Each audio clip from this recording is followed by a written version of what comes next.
This is VOA News. I'm David Byrd. The U.S. and China are both digging in as a trade war between the world's two largest economies intensifies. We get more from AP's Ed Donahue. After announcing new tariffs, President Trump says the U.S. has been treated unfairly. We can't just go and make an even deal with China. We have to make a much better deal with China because right now they have a very unfair playing field. And I'm turning it around. The president says this will not have an impact at home. The tariffs are not being paid for by our people. It's being paid for by China. But economists say the tariffs would start to bite consumers and retailers leading into the holidays. Zhang Jun is China's ambassador at the United Nations. If U.S. wishes to talk, then we will talk. If they want to fight, then we will fight. China is threatening retaliatory tariffs. Ed Donahue, Washington. The U.S. trade deficit fell slightly in June, as did the trade deficit with China. AP correspondent Mike Hempen has details. The gap between the goods and services the U.S. buys and what it sells abroad fell to $55 billion in June, a drop of 0.3%. The Commerce Department says exports dropped 2% on declines in shipments of autos, computers, crude oil, and consumer products. Imports fell just under 2% on declines in crude oil and petroleum products. The trade deficit with China, the target of President Trump's tariffs, fell 7.5% to $30 billion. Mike Hempen, Washington. Stock prices closed lower on Wall Street Friday because of the ongoing U.S.-China trade war. The Dow lost 0.37%. The S&P fell by 0.73%, and the Nasdaq dropped 1 1/3%.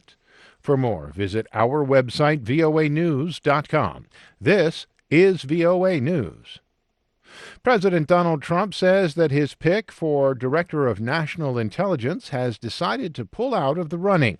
We get the details from AP's Ben Thomas. In a tweet, President Trump says Congressman John Ratcliffe will stay in Congress rather than pursue the position of National Intelligence Director. Citing what he describes as unfair media coverage, Trump says he explained to Ratcliffe how miserable it would be for him and his family. And rather than going through months of slander and libel, the Texas Republican decided to return to Capitol Hill. Ratcliffe is a frequent Trump defender who fiercely questioned former special counsel Robert Mueller during a House Judiciary Committee hearing last week. Intelligence experts have criticized his lack of experience in the intelligence field. Ben Thomas, Washington. NATO says it will try to avoid a new arms race with Russia after the U.S. formally withdrew from the Intermediate-Range Nuclear Force Treaty. Both NATO and the U.S. blame Russia for the Cold War treaty's collapse. They accuse Russia of violating the pact by deploying a new type of missile, an accusation that Russia denies.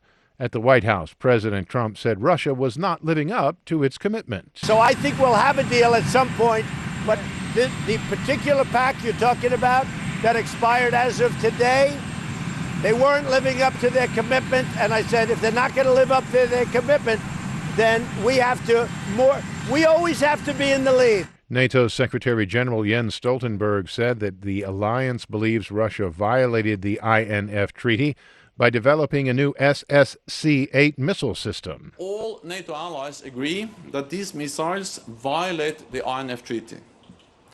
And Russia continues to develop and field these systems despite years of U.S. and allied engagement. U.S. President Ronald Reagan and former Soviet leader Mikhail Gorbachev signed the treaty in 1987.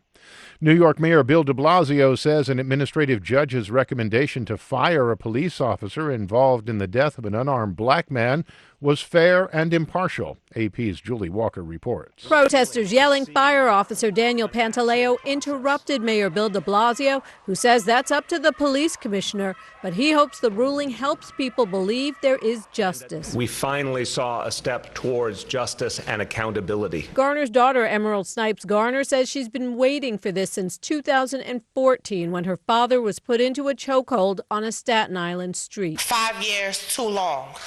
And finally, somebody has said that there's some information that this cop has done something wrong. Pantaleo's lawyer says they're cautiously optimistic the commissioner won't fire him for the good of the department.